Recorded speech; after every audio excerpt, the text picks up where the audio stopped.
Third year in a row, I get to close day one. And of course, beers are being passed out because that's what happens when you work in the beer business for a decade before joining the restaurant business. You give everyone beer when you're the last speaker. So we're going to be talking about transforming our future by reflecting on our past. And my career in two photos, when I was at Budweiser, I got to work with John Taffer, and now I get to work with Shaquille O'Neal. And if you want to know one thing about me, it's I love both of those people because they're authentic and they're true to who they are. I'll admit it, I've done a lot of reflection on my full career lately. We're going to talk a lot about my career. We've done it in the past. We're going to do it today. And I realized a couple things. I turned 45 this year, and it hit me harder than 40 because I realized I'm sliding down towards 50, right? 45 sucked. So I could fully admit that part of this presentation is because I'm fully in a midlife crisis, okay? It's what made me join the chicken business. Most people would get a girlfriend or a sports car. I joined the fast food chicken business as my midlife crisis. And I've been thinking a lot about what I've seen in my life, the tech journey of my life. And when I think about my childhood versus my father's on our first day of preschool, 30 years apart, my dad, born in 1949, had 5 TV channels. They were in black and white. Me, born in 1979, had 13. I think we'd all agree that's not much of an upgrade, right? Like, ooh, PBS, no big deal. He had records, I had cassettes, same thing. He went on vacation by car or train, I had vacation by car or plane, same thing. We were playing with our friends, running around, playing tag and hopscotch and all the normal bullshit that kids used to do. And then at 4 years old, my family got our first video game console. Atari launched the Atari 5200. And we were so excited to play the football game. Look at those graphics. Aren't those graphics incredible? If you're over 63 years old, do we have anyone over 63? Probably, we have someone over 63. Your career began with this is technology, okay? And then in the 80s, 1985, we got our first computer, a Commodore 64. Anyone have one of those? And we upgraded a Nintendo in 1987. Look at how much better those graphics are. That was the Chicago Bears logo. We're in Chicago. Sam would say go Bears. He's the only one. And in 1988 to 1990, we got recording devices like VCRs and answering machines. And we were like, whoo, technology. And if you're over 56 years old, who's over 56? We have a few more. Your career began here with horrible answering message recordings. And in the early 90s, we upgraded to IBM. I get a Sega Genesis for my 14th birthday. Look at those graphics. Way better. And all of a sudden, we start getting things like dial-up modems, Prodigy. Who remembers Prodigy? American Airlines, AOL kicked its butt fast, but Prodigy was where it started. This was 1993. If you're over 53 years old, who's over 53 years old? More hands. Your career began here with You've Got Mail, 53. And then in 1997, I'm a tech-forward freshman at Cornell University. I went off to college with a black computer. It was sleek as hell. No one had a black computer. One of 3 kids in my dorm room floor with a computer was the best way to make friends and pick up girls. You had your own computer. They didn't have to go to the lab, right? 5 CD changer instead of the normal 3, and I got a Nintendo 64. Look at those graphics. If you're over 49 years old, who's over 49? Way more people. This is where your career began. You may have had a desktop computer. And when I graduated in December 2000, just a few years later, 3/4 of my classmates had a desktop computer. It says no one had a laptop. There was one kid with a laptop, and he brought it to class, and we're like, who the hell is he trying to prove? What's he trying to prove? Laptop in class. I had a cell phone from a summer internship, and I had no one to call. And it was okay because I only had 400 minutes. Because remember when cell phones used to have minutes, right? And we started with AIM. It was like the way you would communicate with friends. And Google wasn't a thing. We had Netscape Navigator. Remember Netscape Navigator? People are like, holy shit, you're bringing up Netscape Navigator. No one took computer science. The first .com bubble had burst. No one wanted to go into tech. If you're my age, 45 years old, this is your life on the first day of your career. In fact, I know, you still have a beeper, Rev. Okay, now, I go to work for Procter & Gamble in Boston, Massachusetts. My first day, I'm handed a calling card. And the business protocol is that you would return phone calls within 24 hours and emails within 48 hours because you may not have a modem where you're going, the Holiday Inn or Sheraton that you're staying at. Cell phones weren't mandatory or issued. We still brought hard copies to presentations, the first day of my career. And then in August 2002, my wife gets to college. She gets her first laptop, her first cell phone right before she goes. The rest of her tools are the same. And in 2004, her sophomore year, the University of Michigan becomes one of the first schools to get the Facebook. Not Facebook, the Facebook. Who's over 42 years old? If you're over 42, about half the room, your career started without social media. And then I move on to Clorox, where I get more leadership roles. In 2003, we launched Siebel, our first CRM. In 2005, they said, team leaders and above need to be accessible quicker. So we're given Palm Pilots. Remember Palm Pilots? And then in 2007, it upgrades to BlackBerry devices, and we're told the expectation now is you respond within 8 hours. We partner with all the grocery chains on delivery like Peapod. We don't sell a single dollar to Amazon. The year is 2007. Who's over 38 years old? This is your career, Blackberries. Started with Blackberries. And I move on to Just Born Candy, right? I sold Peeps for a living, not ashamed to admit it. You're all ashamed of me for it. And we had a very tech-forward CIO. He gives me a company-issued iPhone, which is only 4 months in the market. I reload in New York City. I get my first Wi-Fi ever. No longer hard-coding into my computer, into the wall. By the way, this is only 16 years ago with 4.2 megs, 1/14 of what Netflix requires today.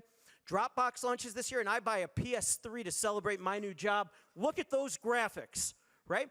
And then things go crazy rapidly. iPad releases in 2010. If you're over 35, this is where your career began. 2014, Alexa launches, IoT, blockchain, crypto. If you're over 31, this is where your career began. 2016 to 18, TikTok merges with Musical.ly. It goes if you're 28. And then in 2022, right, ChatGPT, and look at the graphics on the PS5. Pretty absurd. If you're over 24, which I think is everyone in the room, your career began here. Now, in just 20 years, we go from calling cards and AIM to TikTok, virtual reality, ChatGPT. Why do I bring you on this journey of in 20 years going from basically analog to fully digital? Right? And by the way, I hate this slide because in 5 years, I will be in the oldest quartile of the workforce, and man, it just makes me want to grab a beer. And you're all drinking them, and I'm not, but we'll deal with that later. Why did I take you on this long and complicated journey? Why did I do it other than to depress everybody? Did the way we manage our teams evolve at the same rate? I don't think we'd say yes, right? Has our view of the guest changed over the last 20 years? We spend so much time, the guest, the guest, the guest. How do we even speak about the guest when we all have such different pasts? Did businesses change the way they communicate or train? Right? And these 3 quotes I found interesting. Danny Meyer, we all know Danny, right? In Union Square and Shake Shack. Hospitality is almost impossible to teach. It's all about hiring the right people. And Wolfgang Puck, we all know Wolfgang Puck. We eat at his restaurants in the airport, right? A lot of restaurants serve good food, but they don't have very good service. And then Anthony Bourdain, if anything's good for pounding humility into you permanently, it's the restaurant business. So I wanted to break down these 3 quotes for a second, right? So hospitality is almost impossible to teach. It's all about hiring the right people. If Danny was here, I'd ask him, who are the right people? Is it Gen X, like myself, where the expectation is to yell, yes, chef?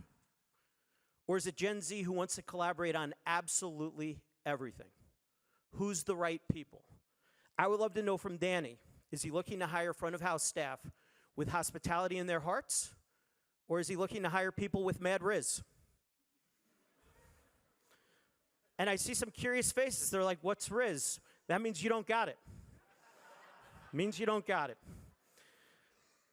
Wolfgang's quote, a lot of restaurants serve good food, but they don't have very good service. What's good service? Is it fries delivered hot? Is it frictionless? Ask a baby boomer if they want frictionless service. Is it the server who's upselling and communicating? Ask the 22-year-old if they want to talk to a server. Is it saying things like my pleasure? Andy Cathy from Chick-fil-A would say absolutely, but yes to that one.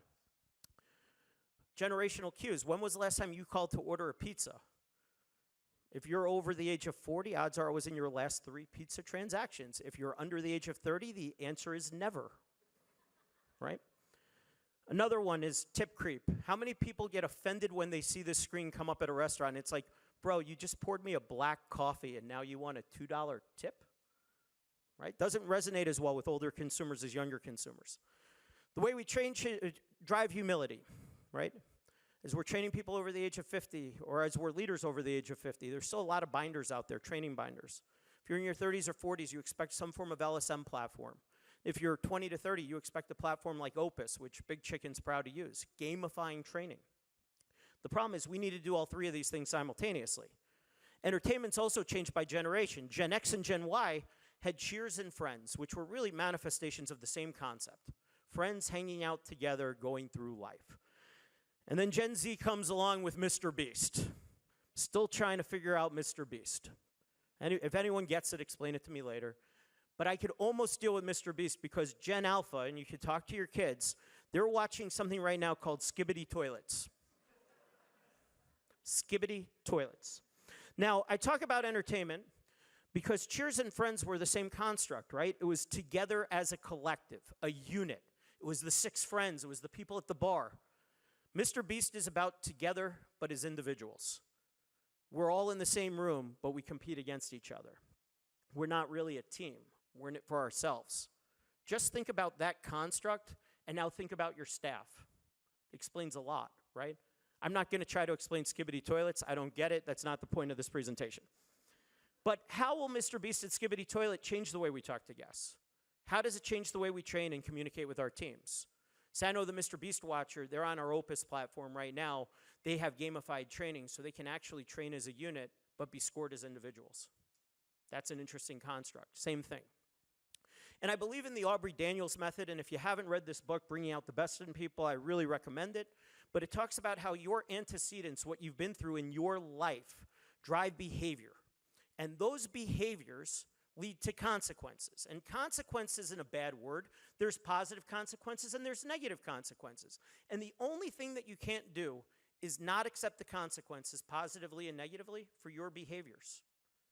Which brings me back to the beginning for just a second, why I took you through that long journey. Every person in this room has dramatically different antecedents, dramatically different life experience when it comes to tech, which is going to drive dramatically different behavior, which is going to have different consequences. But we need to put it all together as a culture, as a construct. So my personal belief, and I was so thrilled yesterday when we had the diversity and inclusion panel on stage, and a few of the speakers talked about generation and the way generation is viewed in their leadership team and in their companies.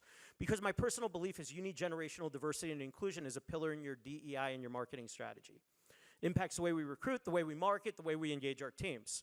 And I began this journey through this man right here, Jason Dorsey, right? Jason Dorsey, if you've never read his books, I see a couple heads nodding. He's one of the most unbelievable speakers I've ever met. And he said in 2015 that the restaurant industry at the Texas Roadhouse Convention still hadn't figured out how to talk to millennials as they were approaching 40, right? What do you think he would say about Gen Z? And at that moment in time, I'm at Anheuser-Busch, leading a team of boomers, Gen X, Gen Y, and having to undo a culture that was marred by 18 years of market share decline. And I've said this before on this very stage, I'll say it again quick. My first day in the restaurant business was my first day running the on-premise for Anheuser-Busch.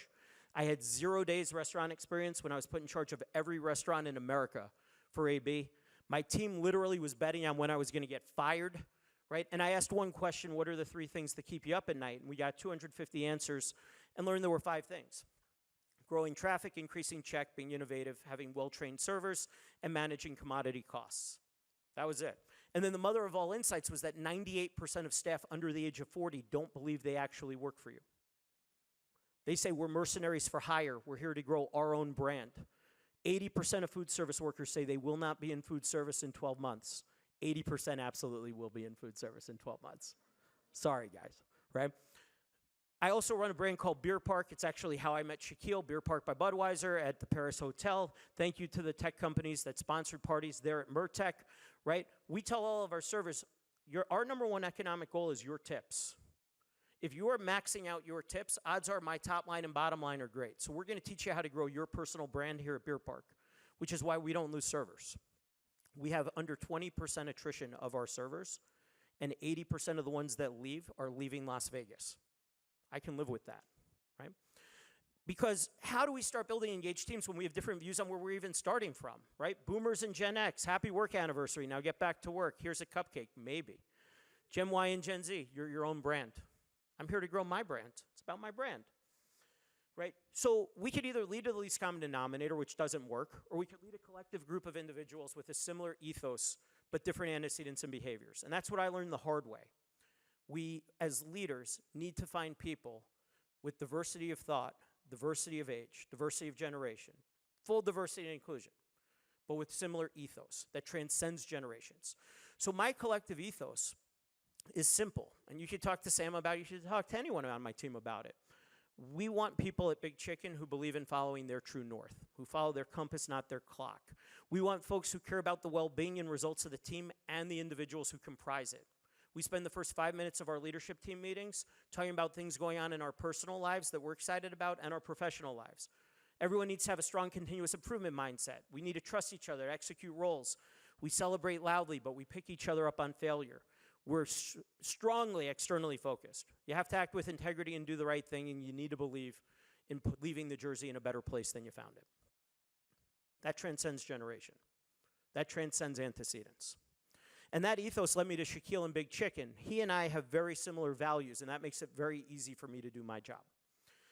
We have 43 open units today. When I was here last year, that number was 18, right? That's a great timestamp for this company, this presentation, right? Only 2 are corporate. We have a very large franchise pipeline. We're now on 2 continents. We went to the UK in April, and our motto is big flavor and big fun. But most importantly, our number one value, what we talk about a lot, is doing it the Shaquille way. Doing it the Shaquille way is about love and family. He'll call me, and I will literally be at my son's hockey game, and the first question is, what's the score, and do you want to call me back? It's about generosity. It's about being passionate about the business, people, service, hospitality, the food. It's about being humble, and it's about having big fun. Big fun is a key value. Big fun transcends generations. And authenticity is key. This is going up in all of our restaurants as we speak. This is Shaquille's story in his own words as to why he started Big Chicken. And his ask to me was he wants his mom up there with him, and he wants his mom to be in our marketing materials because this is a labor of love about the O'Neill family recipe. And every time I'm with Mama Lucille, she gives me a hug and says, thank you for taking care of our family business. That's authenticity. And we do it through so many ways, big fun, whether it's giving away free ice cream cones every year on Shaquille's birthday or sponsoring AAU teams. I love getting the notification that Big Chicken AAU beat Scottsdale. I don't even know why I hate Scottsdale, but Big Chicken AAU always beats Scottsdale, and it's phenomenal, right? We do foosball tournaments in our store, restaurant, NBA Jam in our store. We give kids certificates on their last day of school, celebrating their last day of school, come in for a kids' meal. We talked about it last year, the partnership with Jeff Bezos' Blue Origin to try to increase awareness of STEM and space exploration. And we sold Blue Origin the opportunity to put 1 restaurant in outer space in the next 100 years. And if that's not big fun and a Gen Alpha dream, I don't know what is, right? Other than Skibbity toilets. And we do that while maintaining one business focus, and that's building a highly engaged franchise system with a maniacal focus on franchisee unit level economics. And we use that word maniacal deliberately because you put focus and they're like, you're bullshitting me. Maniacal means we've actually RFP'd straws, ramekins, lids. We turn over everything. Because if we combine the Shaquille way and that business objective, we derive big strength. We take those 5 pain points and we say we want everyone to win, our guests through a great experience, our franchisees through great unit level economics, our suppliers through true collaboration, and Big Chicken needs to win too. And we've built one hell of a legacy for ourselves. But those 5 pain points, when you think about it, growing traffic and increasing check size are really about guest loyalty, managing commodity costs. Someone said it yesterday, right? You don't want to view your labor as a commodity, but most people do. Commodity costs, employee training are about employee loyalty. Innovation covers both, but it's all really about loyalty. Loyalty. Loyalty gets weird when we all have these different antecedents, but it has to be our end goal, right? Execution drives it, communication drives it, partnership drives it, right? Loyalty needs to be promoted at the individual level. I said over the last couple years, I need to find a loyalty company that believes so much in this multi-generational idea. It can't just be you come in 7 times, you get a chicken sandwich for free on the 8th time. We need to simultaneously go after Boomer, Gen X, Gen Y, Gen Z, Gen Alpha. And Thanks called me and said, we think we can actually do this. And similar to what Jim Biddix was saying, we told Thanks, these are the things we need you to do. And they're like, let's do it together. Tailored message, tailored messaging, tailored one-to-one interaction. We're not going to try to tell you how to be loyal to us. We know it won't work because we've all had these different journeys. We're going to figure out what triggers you towards loyalty in our brand and how the guest wants to interact with us. Because if you're a boomer, it's about additional value and it's about exclusivity. But if you're Gen X, we like swag, right? Anybody look through Sam Stanovich's backpack today? That man was walking through the tech fair taking as much swag as I think he possibly could. I don't even know what he does with all the swag. Maybe he puts it on eBay. I don't know. Gen Y, they want experiences, right? The notion of, hey, I could go meet DJ Diesel, which is Shaquille's alter ego, and I could go see him in a concert, and I could go do fun things. Gen Z wants DAO-based thinking. Anyone know what DAO-based thinking is? We'll explain it in a second if you don't. And Gen Alpha, it's all about social content and social content creation. DAO thinking. DAO, decentralized autonomous organizations. The consumer and your staff are about to start telling you, we don't want to conform to you. We want to build with you. We want to build with you. You want me to be loyal to your brand? You better be loyal to my brand. And we better be listening to each other. So we've set the goal for 2025 that we will create 5 white paper ideas created by our in-restaurant teammates, our staff, piloted and ready for scale. We're going to let our staff at the most junior levels be the change that we want to see in the big chicken ecosystem. We're going to let our staff determine elements on how we market. We're going to allow our top tier of loyalty within Thanks to join us on a Zoom and vote on our LTOs and our menu innovation. We are going to allow our community to truly become the community. DAO thinking is also critical as Gen Z becomes franchisees. I am going to hate Sam so much the day he brings me the first Gen Z franchisee. Because Gen Z franchisees are going to want lower barriers to entry, lower costs, lower fees, lower royalties, lower store counts. They're also going to want digitally native franchisors where TikTok is the primary communication medium. So if you're not using TikTok and you're trying to build the franchise system, you're not going to get Gen Z franchisees until you fix that. And they want, what's that? Well, it'll come back. It'll be okay. Yeah. And co-creation and customization. The franchisee is going to say, I'm not buying into your system.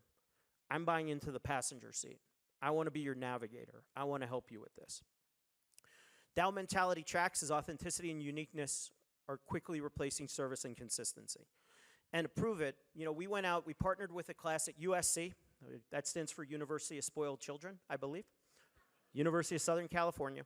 We had 30 kids looking at consumer insights, and we asked them a question at the end. We said, what brand are you the most loyal to within QSR and fast casual? And 100% of the answers was Chipotle and Cava. Literally not one kid said anything other than Chipotle and Cava. I'm sorry, Jim, it wasn't Dave's Hot. Sorry, Andy, it wasn't Heart House. Sorry, me, it wasn't Big Chicken. Chipotle and Cava. And we asked why. And 95% said, I can have my food the exact way I want it. I don't have to follow the menu. Anyone here in operations? Did you just throw up a little in your mouth? Right? It gets harder. And I got in deep shit for this slide last year, right? One of my friends is now the global data insights officer for McDonald's. And I put this up, and someone from McDonald's shot it and sent it to Michelle. Michelle's like, I actually know that guy, so I'm going to beat the shit out of him. But I basically said, look, people don't want Hamburger University anymore. And I get the fact that Hamburger University is evolving quickly. And holy shit, did I get a long lecture on how Hamburger University is evolving. But classroom training's gone, right? It's going to be tools like Opus that are bite-sized and snappy and about video and real, raw, relatable, and inspiring, right? In some of these platforms, whether it's Ubic, One Huddle, or Opus, people are being trained for over an hour every day. That's pretty badass. And when they stop training, you know they're in a flight risk, which is also pretty badass. So while we're all sitting there playing Wordle in the morning, they're actually getting trained through a gamified system. Rachel, that's pretty badass. That's why we're really excited that we partner with you, right? Gen Z, they don't understand brands because we haven't let them in. So among 19 to 21-year-olds, 46%, less than half, say we're loyal to brands. Among 13 to 15-year-olds, that drops to 22%. We got to fight our antecedents now to get them back in. And all this translates to tough dynamics when building loyal teams, right? How many of you are using Handshake right now to hire people? What if I told you that at Babson College 2 weeks ago, 100% of people said they would only accept a job offer if it was made to them on Handshake? And no one in this room raised their hand. I think I saw one hand in the corner. Crazy. The way we're driving it at Big Chicken, we have landed to increase hiring reach. We put out press releases because if you're going to work in fast food, why not work for Shack? We started with 7 shifts for Gen Z style scheduling. We talk about Opus, Health Benefit Alliance, the benefit coverage for less, daily pay for and wage access. But when you think about it, what we're trying to do is hire the best people, retain the best people, and better our people's lives. Anyone against that, regardless of generation? Anyone feel like that's not the goal of their organization? I don't think, right? Chipotle's laser focused here, right? They now help repay student loans because their employees were telling them, we don't care about 401k match, help us manage our student loan debt. And the key thing, and I highlighted it right here, 73% are Gen Z. They changed their benefit package because they realized they were giving benefits to the wrong generational cohort, right? So wrapping this all up, I have literally 11 seconds, so we did a good use of time here. First, we have to be honest with ourselves. Do you have enough Riz to gain the attention of the next generation? Do you consider yourself a Rizzler? Rev, are you a Rizzler? Definitely. Probably not the Rizzler, right? But this is the way they talk, right? Although I have seen Rev take a phantom tax inside restaurants.